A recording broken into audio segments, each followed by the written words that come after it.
পূর্ব বর্ধমান জেলার পালুয়ে হেপিমা বলছি।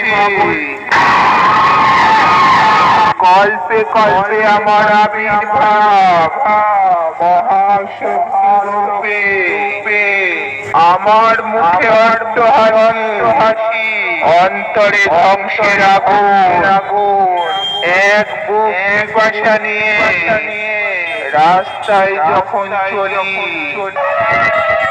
আমার বুকে তৃষ্ণা মেটাতে তোদের মতো পাপীদের দেব হাড় কাটে বলি। আমার নাম তো সবাই শুনেছিস, রাগ কতটা জানিস না। এবারে চিনতে পারলি তো? আমি সেই কালুয়ে হেপিমা।